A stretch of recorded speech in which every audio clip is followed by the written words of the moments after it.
charla de hoy va a tener básicamente dos partes. Hay una primera parte que son las cuestiones básicas y tradicionales que uno vería en una charla de crecimiento. Y la segunda tiene que ver con la singularidad. La singularidad es algo que, en el caso particular mío, me rompió la cabeza cuando un día estaba escuchando a José Luis Cordeiro, profesor de dicha universidad, y dijo: nosotros vamos a presenciar la muerte de la muerte. Cómo los humanos nos vamos a convertir en inmortales. Cómo vamos a vivir más de 1000 años, jóvenes, como siempre, ¿sí? Y la muerte va a ser un opcional. Entonces, lo que voy a arrancar, les voy a contar una historia para que alguien trate de racionalizar qué es esto de la singularidad. Supongamos que por alguna cuestión nos regalan un viaje en el tiempo y nos invitan a ir a ver el nacimiento de Jesucristo. Entonces ustedes llegan, están ahí en el pesebre y nace Jesucristo. El primer punto que les resultaría choqueante es que la gente se altera por la virginidad de la Virgen María. ¿Por qué? Porque ustedes vienen de un lugar donde hoy eso es posible. No solo eso, sino que frente a la enorme alegría que les da haber presenciado semejante evento, salen a pasear por Belén. Cuando ustedes salen a pasear por Belén, descubren que la gente vive 25 años y ni les cuento cómo andaban vestidos. Entonces, ¿qué hacen? Para transmitirle optimismo del lugar de donde ustedes vienen, le empiezan a decir que ustedes vienen de un lugar que hay gente que ya les cuadruplica la edad, que por ejemplo existió alguien llamado un economista de Chicago, ¿sí? Que ahora no me sale el nombre, Coase, ¿sí? Que escribió su último libro a los 102 años. Entonces ustedes siguen comentando y le dice que de donde usted viene hay agua potable, hay electricidad, hay heladeras, hay teléfonos celulares, hay televisores, hay cine. Se imaginará la gente, estaba estremecida. Y en todo eso le dice, y hay caballos, digamos camellos. Sí, también, pero en realidad nosotros nos movilizamos en autos, en aviones, en barcos, en buses. Ustedes se imaginan el revuelo de la situación.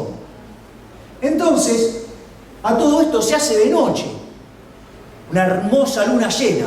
Dice, y dentro de 1969 años llegamos a la luna. ¿Ustedes qué creerían que pensaría esa gente de ustedes al contarle todo eso? Por lo menos que están locos. Es más, acorde a las costumbres de la época, si tuvieran previsión perfecta, dentro de 33 años los van a crucificar. Sí, digo, los van a tener ahí durante 33 años, nunca sale la voz. Entonces, todo este milagro que hicimos en 20 siglos implicó la multiplicación del PBI per cápita en 12,9 veces. Entonces, yo voy a explicar por qué podemos crecer al 4%, 4,2% durante este siglo. Si esto fuera cierto, el PBI per cápita se multiplicaría por poco más de 59 veces. Es decir, que en todo un siglo vamos a lograr 4,6 veces lo logrado en 20 siglos de la humanidad. Si ustedes creen que pueden racionalizar eso, bienvenidos a la singularidad. Entonces, vamos con digamos, ese gráfico que ustedes ven es mi interpretación de la singularidad. Es la representación gráfica de lo que yo considero la singularidad, que es la versión pesimista. Entonces, vamos con las cuestiones de crecimiento. Robert Lucas, que es Premio Nobel de Economía, que ha sido profesor del doctor López Murphy, brillante economista, tiene esta frase que es formidable, dice: cuando uno empieza a pensar en estos problemas, las consecuencias sobre el bienestar humano son tan estremecedoras que no pueden dejar de pensar en ello. ¿Y saben qué? Es verdad, porque si vamos a lograr en un siglo 4,6 veces más que lo que logramos en 20, esto no es joda. Bien, cuando ustedes miran ese gráfico lo que está mostrando, ¿sí?, es el crecimiento del Producto Per Cápita a lo largo de estos 20 siglos. Y si ustedes se fijan, lo que se produce en ese gráfico es una aceleración formidable. Es decir, la primera reflexión que se tiene que llevar de acá es que los señores Ricardo, Malthus, Marx, Harrod, Doman, el Club de Roma, la basura de Piketty, ¿sí?, los impresentables de Larry Summers, Krugman y Gordon, que andan hablando de que esto se acaba, ¿sí?, están equivocados. La historia dice que no. Ahora, ustedes me pueden decir, ¿y en qué te basas? Miren eso. El señor Malthus decía que no iba a haber comida para nadie. En el año 1810, la población del planeta Tierra era 1.000 millones de habitantes. Hoy en el planeta Tierra viven más de 7.000 millones. Malthus, fuera. Entonces, y esto, fíjense, este gráfico es hermoso, no se puede ver bien, pero ustedes tienen cómo fue evolucionando la población del planeta Tierra a la luz de los distintos progresos tecnológicos. Es decir, todo esto ha sido posible, ¿sí?, porque en el mismo proceso que la población se multiplicó por 26, el PBI per cápita se multiplicó por 12,9. Es decir, que el PBI del mundo se multiplicó por 350 veces. Y si ustedes se fijan, todo se concentró ¿dónde? En los últimos 2 siglos. Entonces veamos qué dice la historia del crecimiento acerca de este proceso de aceleración. Recuérdenles que Malthus decía que no debían copular, porque no había dinero. Claro. Entonces, veamos qué ha pasado con la tasa de crecimiento. La tasa de crecimiento se está acelerando. Es decir, no me importa lo que diga Krugman, Stiglitz, Larry Summers, Gordon y todos los keynesianos nefastos, están equivocados. Miren por qué. En estos 20 siglos el crecimiento del PIB per cápita fue 0,13%. Pero eso incluye toda una aglomeración de datos que no permite ver la realidad. Si ustedes se fijan, del 0 al 1800 el PIB per cápita creció 0,02. Y después de la revolución industrial creció 1,1%. ¿Les parece un número poco? Que es chiquito, les parece poco. Pero implicó multiplicar la tasa de crecimiento por 55 veces. Con lo cual, vamos de a poco. Ahora, también es cierto que del 1800 al 2000 hay mucha información. Entonces, cuando uno toma el siglo XIX, la tasa de crecimiento fue 0,65%. Mientras que si tomo la del siglo XX, la tasa fue de 1,58%. Y si uno considera los errores en las cuentas nacionales, esa tasa es 2,58, es decir, que le pueden sumar un punto más. Ahora bien, también es cierto que esa información está muy agregada y nos oculta información. Y cuando ustedes se fijan, en la primera parte del siglo XX, crecimos 1,06%, mientras que en la segunda parte crecimos 2,1%, o corrigiendo por el problema de las estadísticas, las cuentas nacionales, 3,1%. Es decir, en el último siglo hicimos casi el 75-80% de todo el crecimiento de la historia. Y en especial lo hicimos durante la segunda parte del siglo XX. Y además, ¿sí?, como si esto fuera poco, aparecen estos impresentables del estancamiento secular, decir que nos va mal. Y a pesar de que estamos digiriendo una brutal crisis que hubiera sido peor que la crisis del 30, el PBI per cápita del mundo crece al 3%. Y recuerden que además las cuentas nacionales nos roban un punto. Es decir, que pensar que podemos crecer al 4% no es optimista, es algo razonable.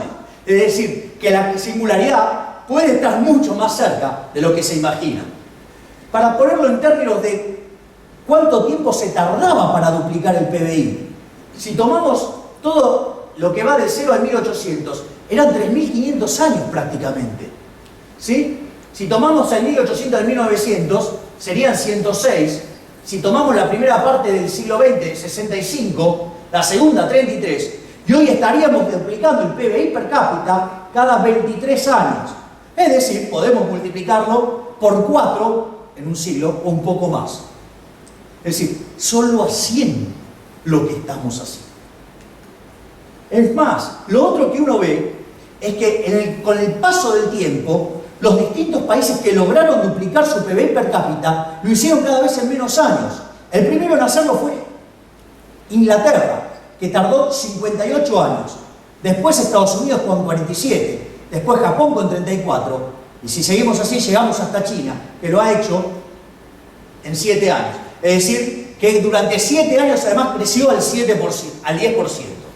¿Sí? Tasas chinas, ahora vamos a ver que tasas chinas requieren inversiones chinas, o sea, 40% del PBI, no 20 o ajustado 16. Y esto también es fabuloso, porque esto es las tasas de crecimiento durante la segunda mitad del siglo XX de aquellos países que eran pobres y que crecieron, ¿sí?, a tasas arriba del 7% durante muchísimos años. Y cuando ustedes ven los números, digo, son impresionantes. O sea, en el caso de Botsuana, durante 45 años creció el 7%. Está bien, arrancó de muy abajo, pero va. ¿Ok? Entonces, digamos, esto es importante. ¿Por qué? Porque esto no existe ninguna fórmula conocida más importante que hacer crecer el PBI per cápita para que la gente salga de la pobreza. Y otra cosa que es muy importante, y es el segundo punto del título de mi presentación, que es la convergencia. La convergencia quiere decir que aquellos países que son más pobres crecen más rápido y que con la incorporación de la tecnología, tarde o temprano, se van a convertir en el país líder. Es decir, van a alcanzar a los Estados Unidos. Lo que dice esa relación es que cuanto más chico es el país, crece más. Es decir, que esto es una forma de creer con certeza que aquellos países que tienen un PBI per cápita más chico van a crecer más rápido. Ojo, esto no es algo dado, hay que elaborarlo. Si ustedes se fijan, esta hipótesis de la convergencia, claro, si ustedes lo miran en un intervalo temporal corto, digo, propio de keynesianos, claro, van a decir, no, empeora la desigualdad, está todo peor, esto se derrumba. Miren, cuando ustedes miran eso, si ustedes se fijan, ¿qué es lo que están viendo? Que las líneas que venían de abajo, ¿qué pasa? Se van acercando a las de arriba. Es decir, la convergencia existe. Es más, una de las cosas que uno debería ver, que si la convergencia existe, la distribución del ingreso en el mundo, ¿cómo debería ser? Cada vez más igualitaria en el mundo. Eso es para, digo, los que se preocupan por la distribución del ingreso. Esta muestra la distribución del ingreso y cuanto más empinada, más desigual. Si ustedes se fijan, en los 60 era muy desigual, en los 80 se hizo más igualitaria y en el 2000 se hizo muchísimo más igualitaria. Y si lo quieren medir con el coeficiente de Gini, lo que ven es que hay una continua caída del coeficiente de Gini. ¿Eso qué quiere decir? Que no solo el mundo se está haciendo más igualitario, sino que además se está haciendo igualitario porque existe la convergencia. Y si la convergencia existe, la singularidad es posible. Entonces, ¿cuáles son los factores que afectan al crecimiento? Miren, uno muy importante, ¿cuál es? La educación. La educación es importante, es la puerta del futuro.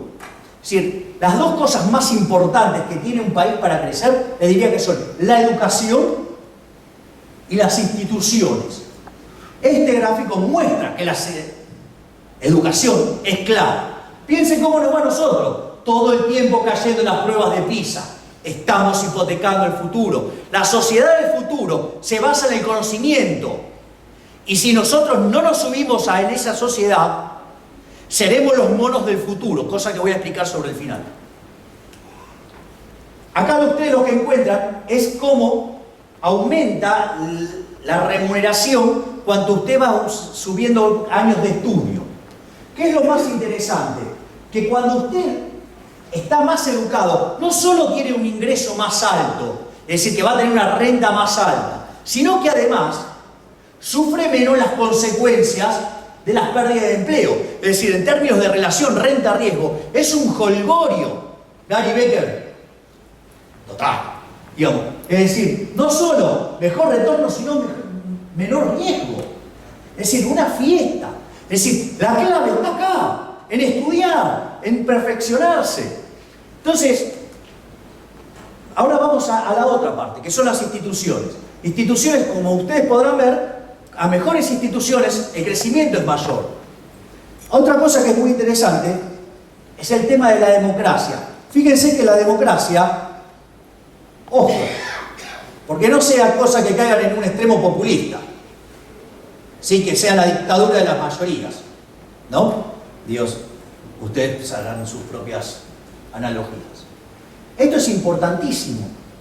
A los países que defienden los valores de la libertad, ¿sí? Valores con los que Aldo, Ricardo y yo estamos fuertemente identificados, ¿sí? Los países que promueven la libertad les va mejor. Y eso es lo que tiene. Entonces, salteo algunas porque, digamos, se vuelven muy reiterativas. Entonces, o miren dónde estamos en libertad económica. Entre los peores países del mundo. Es decir, empiecen a sacar las cuentas, porque durante estos últimos 11 años retrocedimos en todos los indicadores. Inversión y crecimiento. Es decir, cuando uno invierte más, se crece más. Pero la inversión no sale de la galera. La inversión hay que financiarla, y se financia con ahorro. Es decir, esa estúpida idea del multiplicador keynesiano sumado al acelerador no tiene sentido. Digamos, por más que una primera mandataria se haga decir, no, nosotros cambiamos acá generamos consumo, eso genera producto y eso genera inversión y así se retroalimenta. Está mal. Es una falacia.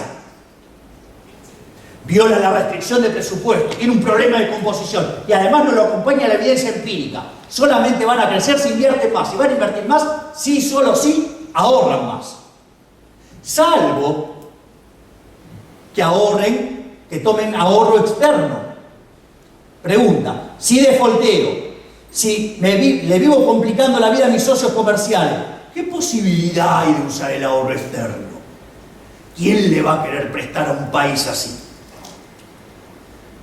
Otra cosa fenomenal, derechos de propiedad. Aquellos países que respetan los derechos de propiedad, hablando mal y pronto, que cumplen con las reglas de juego, les va mejor. Es más, una de las cosas que suele suceder, una forma de expropiación, es la regulación. Por ejemplo, ustedes entraron con un marco regulatorio en los 90. Sucede que después lo destrozaron. Y lo destrozaron para mal, para hacer las cosas peor, para intervenir más, para regular más. Hoy las empresas están a pérdida y le quieren poner ley de abastecimiento, ley de terrorismo económico, porque si no, que produzcan a pérdida. Eso, más regulaciones, genera a mayor pobreza. Entonces, miren cómo estamos. Sí, es importante que tomemos conciencia del destrozo que hemos sido víctimas en materia de consumir el capital, tanto físico, humano, institucional y social. Una de las cosas que ayuda al crecimiento son los términos de intercambio. Argentina ha tenido las mejores condiciones internacionales de la historia, los mejores términos de intercambio y las tasas de interés más bajas que se han visto en los últimos 70-80 años. Deberíamos tener un PBI per cápita arriba de $30.000. Tenemos 14.000 y cayendo, y al borde de una crisis. Así que si se llega a desatar una crisis, acorde a los lineamientos que dio Aldo, les puedo asegurar que nos va a ir mal. Por otro lado, la apertura genera más crecimiento. Argentina no ha hecho otra cosa que destrozar nuestras relaciones comerciales, conduciéndonos a cada vez más cerrazón. Ahora, digo, así suena abstracto. Vamos a ponerlo en dinero. Esto, digamos, es en unidades viejas, de 1990. Pero no importa. Pues fíjense que un país abierto tiene un PBI per cápita 9 veces mayor que un país que ha estado cerrado. Es decir, cuando hablan y levantan las banderas del proteccionismo, digo, ¿quién es la máxima defensora acá? Débora Giorgi. Débora Giorgi nos está condenando a la pobreza, nos condena a menores salarios, a peores bienes, a una vida miserable. Gasto público y crecimiento. Imagino que si acá estuviera Kicillof terminó con los guantes. Porque evidentemente, ¿sí? Digamos, más gasto público es menos crecimiento. Menos crecimiento. Friedman decía, hay 4 formas de gastar. Usted puede gastar la propia o la ajena. Y la puede gastar en usted o en otros. Cuando usted gasta la suya en usted mismo, usted se fija de cuidar cada mango, que le rinda, cada peso le rinda. Cuando usted tiene que usar la suya para pagarle algo a otro, va a minimizar el costo.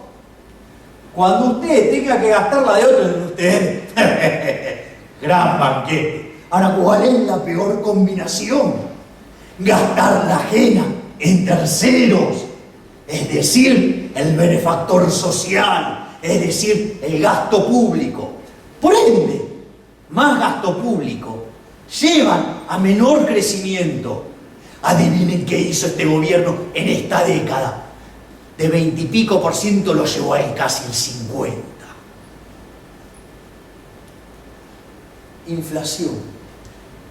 Yo que sepa, esa dice que más inflación trae menos crecimiento. Solamente en este lugar se pudo haber escuchado que la inflación era una consecuencia del alto crecimiento. Un disparate. Crecimiento no es que crezca la demanda, el crecimiento es que se expanda la oferta. Y cuando se expande la oferta, los precios caen, no suben. Es decir, a Newton no es que se encontró con la ley de la gravedad cabeceando la manzana. Se le cayó, no la cabeceó. Es decir, ¿o acaso creen que tenía hábitos de Martín Palermo? Entonces, y este gráfico es formidable, porque este gráfico muestra cuánto le cuesta a una economía en términos de crecimiento cuando hace macanas. Entonces, cuando usted tiene una inflación alta, usted pierde 3 puntos de crecimiento, que es la diferencia entre la política buena y la política mala. Cuando usted tiene mercados negros, ahora blue, ¿sí? Le cuesta 2 puntos. Cuando usted tiene sobrevaluación cambiaria le cuesta unos 7. Cuando tiene poca profundidad financiera le cuesta 1 punto. Cuando tiene mucho déficit fiscal le cuesta 1,5 puntos. Y cuando cierra la economía le cuesta 1,5 puntos. Nos anotamos en todas. No nos faltó ninguna. Entonces, esto, digamos, ¿cuáles son los pilares para que una economía sea competitiva? Instituciones. No dejamos institución por destruir. Infraestructura. Les propongo que se suban a un auto que vaya a 300 km/h y agarren una ruta nacional. Estabilidad macroeconómica. Estancamiento. Déficit fiscal. Inflación. Mercados negros. En mi manual eso no es estabilidad. Eso es una cosa complicada. Capital humano básico. Las pruebas de PISA no paramos de caer. Digo, si quieren pueden ir a los incrementadores de la eficiencia, pero ya estamos a 200 años luz de los básicos. Es decir, esta década ha sido lo peor que le ha pasado a la historia argentina, salvo lo que pasó a mediados del siglo XX, que fue donde se inició el primer proceso y este se vino a completar. Entonces ahora, esa es mi caricatura. Digamos, le hizo una de las chicas que trabaja conmigo. Entonces ahora es, mientras que nosotros estamos metidos en este camino miserable que nos lleva a la pobreza, hay un mundo distinto afuera, que fue con el que arranqué, que es el que el mundo crece, que al mundo le va bárbaro. ¿Sí? De hecho, junto a Venezuela, no paramos de perder posiciones en América Latina. La propia Bolivia coloca deuda más barata que nosotros. Somos un escándalo a nivel mundial en materia de crecimiento. Teníamos a mediados del siglo XX un PBI per cápita que era 97% del de Estados Unidos. Éramos uno de los 5 países grandes del mundo. Hoy tenemos un PBI per cápita que es 20% del de Estados Unidos. Y es más, si seguimos así, vamos a un PBI per cápita de menos de 7, es decir, nos vamos a volver en un país pobre. En el año 70 teníamos un PBI per cápita más alto que el de Japón.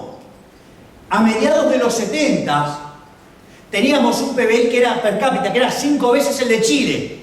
Hoy el de Chile es el 50% más grande que el nuestro y legítimamente. Es decir, somos un escándalo en la historia del crecimiento. Todos convergen, salvo nosotros. A ver, también está el escándalo venezolano. Tienen $1 millón por habitante abajo en la tierra. Y se la rebuscaron para no tener ni papel higiénico. Entonces, digamos, frente a esta situación, la realidad es que todo parece muy negro. Y la verdad es que podemos cambiar. Podemos cambiar si cambiamos las instituciones, podemos cambiar si nos educamos y le damos en serio a la educación. No que regalo títulos, que no pongo a plazos. No, educándonos en serio. Entonces, mi argumento es, si nosotros tomáramos esa senda, podríamos llegar a subirnos en el tren que conlleva a la singularidad, que puesto en otros términos sería prácticamente como volver al paraíso. Entonces, lo primero que voy a explicar es qué es una singularidad. Una singularidad es algo que ustedes saben que existe, pero no tienen ni la menor idea de cómo es. O sea, para ponerlo así fácil. Ejemplo físico, ¿cuál es? Un agujero negro. Y qué sé yo, están ahí, qué sé yo que hay adentro. ¿Sí? Entonces tengo alguna conjetura. Una singularidad matemática es aquella que es dividir por cero. En realidad no es que no se puede dividir por cero, el problema es que no sabemos. Por eso es una singularidad. Y en física, ¿sí? Ya lo sé, es mandatorio que si algo no se puede probar que sea imposible, entonces hay que trabajar sobre la posibilidad. Bueno, entonces la humanidad se caracteriza por 5 épocas. Primero, ¿qué fue lo que existió después del Big Bang, ¿no? Que es la época 1. Aparecieron la física y la química, es decir, aparecieron los materiales, aparecieron, digamos, las cosas que vemos sobre la Tierra. Después, en la época 2, digamos, se evolucionó, ¿sí? Y aparecieron, ¿qué? Los animales. Y con eso, ¿qué apareció en el medio? Apareció el ADN. Una vez que apareció el ADN, ¿sí? ¿Apareció qué cosa? Apareció el cerebro. ¿Sí? Apareció el cerebro. Luego del cerebro, ¿sí? Cuando el Homo sapiens evoluciona y se vuelve el Homo sapiens sapiens, aparece ¿qué cosa? El pulgar. Y el pulgar es el inicio de ¿qué cosa? De la tecnología. La etapa que le sigue, ¿sí? Es la aparición de la singularidad. La singularidad tecnológica se va a dar en aquel momento donde las computadoras logren duplicar o logren pasar lo que se llama el test de Turing. El test de Turing es cuando ustedes estén frente a una máquina y un humano y no puedan separar quién es quién. Es decir, en ese momento las computadoras habrán igualado la inteligencia de los humanos. Y a partir de ahí ya no podemos saber mucho qué va a pasar. ¿Por qué? Porque fíjense que entre el genoma humano y el de un mono, la diferencia es 1%. Y con ese 1% hicimos todo esto. Si las computadoras duplican su capacidad año a año, hay un día en el cual nos igualaron. Y al otro año somos menos que un mono para nosotros. La otra será la conquista del universo. Entonces, y esto es muy interesante porque uno tendría que decir, ¿y es posible que este ritmo de aceleración continúe? Sí. Ustedes ahí tienen marcado, ¿sí?, lo que serían los 18 hitos más importantes de la historia, digamos, de la tecnología, que básicamente se llama Ley de los Rendimientos Acelerados. Y dice que cada generación que tiene un progreso tecnológico lo utiliza y va hacia el otro salto, pero muchísimo más rápido. Entonces, en el primer salto nos costó 10 a la 10 años, que son una torta de millones, ¿sí? Y si ustedes se fijan, esto va cayendo, y va cayendo de 10 a la 10, 10 a la 9, así sucesivamente. Hoy superamos cada una de las etapas en 10 años. La contracara de esto, esta es la versión lineal, y estos son 15 científicos que validaron esta hipótesis, es la ley de Moore. La ley de Moore lo que dice es que cada año la capacidad de los procesadores se va duplicando. Es decir, esto es lo que se llama una función, digamos, si ustedes lo ponen en formato lineal, inverso, es este formato, y eso, digamos, es muy difícil de internalizar. Entonces uno lo que hace es, lo pone en logaritmos para linealizarlo y poder racionalizarlo mejor. Si ustedes se fijan, este gráfico está linealizado.